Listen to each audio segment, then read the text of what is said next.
આજ રોજ જેટકો દ્વારા નવનિર્મિત 66 કેવી અટલ ગાર્ડન સબસ્ટેશનના ભૂમિપૂજનનો કાર્યક્રમ યોજવામાં આવ્યો હતો।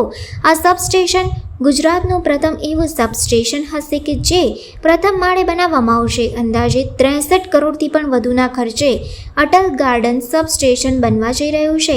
સબસ્ટેશનના ભૂમિપૂજનમાં જેટકોના MD Bhupendra Pandey, VMC commissioner Arun Mahesh Babu સાથે અકોટા વિધાનસભાના ધારાસભ્ય ચૈતન્યભાઈ દેસાઈ સહિત કાઉન્સિલરો ઉપસ્થિત રહ્યા હતા। જેટકોના એમડી ભૂપેન્દ્ર પાંડે દ્વારા જણાવવામાં આવ્યું હતું કે 66 કેવીના 63 કરોડથી વધુના ખર્ચે બનનાર સબસ્ટેશન 7 થી 8 મહિનામાં પૂર્ણ કરવાનો પ્રયાસ રહેશે। અંદાજિત 63 કરોડથી લાગતી પૂર્ણ સિસ્ટમ બનશે। ટ્રાન્સમિશન લાઇનથી સબસ્ટેશનનું નિર્માણ થશે, જેનાથી 63 વિસ્તારોમાં 11,000થી વધુ ગ્રાહકોને આનો લાભ મળશે। આ વખતે જમીન મળી છે ત્યારે 7 થી 8 મહિનામાં સબસ્ટેશન તૈયાર કરીશું। નવા સબસ્ટેશન માટે પણ કામ થઈ રહ્યું છે। 2030 સુધી વડોદરાની આવશ્યકતાને ધ્યાને લઈને એક મોટી પરિયોજના 1,900 કરોડની બનાવી છે, જે સંદર્ભે પણ તેમને માહિતી આપી હતી। અટલ ગાર્ડન સબસ્ટેશન બનવાથી 11,000થી પણ વધુ વ્યવસાયિક એકમ અને ઘરોને ફાયદો થશે। આવનારા સમયમાં અન્ય વધુ 4 સબસ્ટેશન બનશે।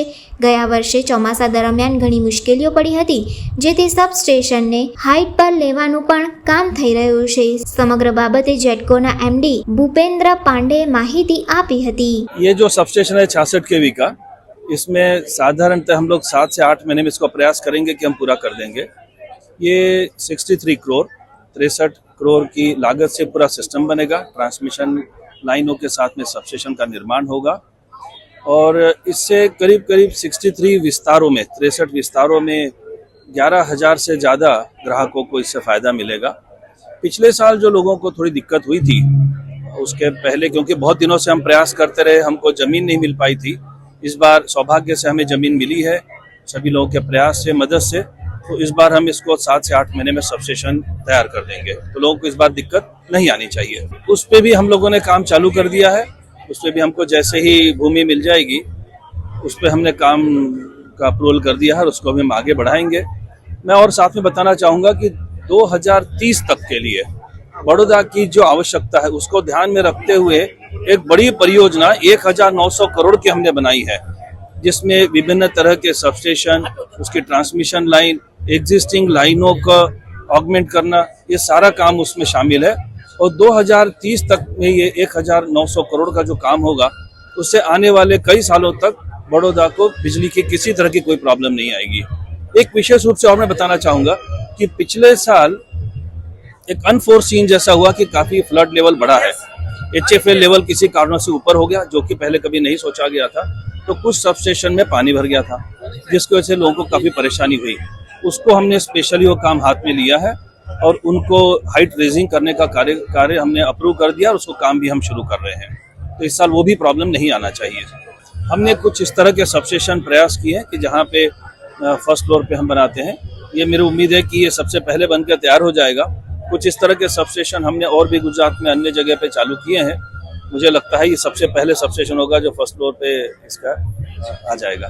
અકોટા વિધાનસભાના ધારાસભ્ય ચૈતન્ય દેસાઈ દ્વારા જણાવવામાં આવ્યું હતું કે ગયા વર્ષે વીજળી કાપ ખૂબ થયો હતો। વીજળી સંદર્ભિત ઘણા પ્રશ્નો રહેતા હતા, ત્યારે આ નવીન પ્રોજેક્ટથી લોકોની સમસ્યાનું નિરાકરણ આવશે। આનો 11,164 ગ્રાહકોને લાભ મળશે। આવતા વર્ષે ફેબ્રુઆરી સુધી આ પ્રોજેક્ટ પૂર્ણ થશે તેવું અનુમાન છે। આમ જોવા જાય તો ગયા વર્ષે આપ જાણો છો કે ખૂબ જ કટઆઉટ્સ થયા હતા પાવરના 15 કલાક માટે। લોડના વિષય હતા, લોડના કારણે ફીડર ટ્રીપ થતા હતા અને પાવર આઉટેજીસ થતા હતા। આ 67 કેવીનું જે સબસ્ટેશન થશે એ મૂળભૂત સન ફાર્મા રોડના આજુબાજુ અને સન ફાર્મા રોડ પર જે સોસાયટીઝ છે એના માટે સ્પેસિફિકલી કરવામાં આવ્યું છે, કારણ કે આ આઉટગ્રોથ વિસ્તાર પહેલે સમયમાં હતો, હવે વીએમસીના હદની અંદર આવે છે, પરંતુ અહીંયા નજીકમાં કોઈ સબસ્ટેશન ન હોવાથી લોડ જે જૂના સબસ્ટેશન છે એના પર વધી ગયો હતો। એટલે આ સબસ્ટેશન કરવામાં આવશે અને આનાથી લગભગ 11,164 ઘરોને કાં કમર્શિયલ તમે કહી શકો, દુકાનો કે આ બધાને આટલાને મદદરૂપ થશે। અને લોડનો જે ઇસ્યુ છે જે જૂનો એ ધીરે ધીરે આપણે એને રિઝોલ્વ કરી શકીએ. લોડ જે જૂના સબસ્ટેશન્સમાં હમણાં બહુ હાઈ છે એ ઓછો થઈને આના પર શિફ્ટ થશે. આ લગભગ હવે આવતા મહિનેથી શરૂ કરીને ફેબ્રુઆરીની આસપાસ પ્રોજેક્ટ પૂર્ણ થશે એવું. આ પ્રસંગે ઉપસ્થિત રહેલ વડોદરા મહાનગરપાલિકાના કમિશનર અરુણ મહેશ બાબુએ નવીન સબસ્ટેશન સંદર્ભે માહિતી આપી હતી. એ તો જેટકોની સબસ્ટેશન આજે તૈયાર થવાના છે. જેટકોનું 66 kV સબસ્ટેશન અહીંયાની આજુબાજુમાં લગભગ 11,600 ગ્રાહકોને આટલા મકાનોને આ વીજળી 24 કલાક મળે એના માટે પૂરું પાડી રહ્યા છે. અને જેટકો દ્વારા લગભગ 1 વર્ષની અંદર એ સબસ્ટેશન કરી આપવામાં આવશે. લગભગ 60 કરોડની ખર્ચ છે, પણ એ આઈ થિંક જેટકો એમડી આપણે વધારાનું માહિતી આપશે. પણ આનાથી અટલાદરા વિસ્તારમાં અને અટલ ગાર્ડન વિસ્તારમાં લગભગ 12,000 લોકોની પૂરી સુવિધા મળશે આવનારા દિવસો. એ જેટકોનું ગાઈડલાઇન્સ છે, ગુજરાત રાજ્ય સરકારનું ગાઈડલાઇન્સ છે. એને અલગ અલગ મોડ છે, રેસ્કો મોડ આના છે. પણ અમે આ ખાતરી આપીશું કે જે તે કરીને વીએમસીનું વીજળી બિલ ઝીરો થાય એ બાબતનું તમામ પગલાઓ જે પ્રોપર ગાઈડલાઇન્સ પ્રમાણે અમે કરવા.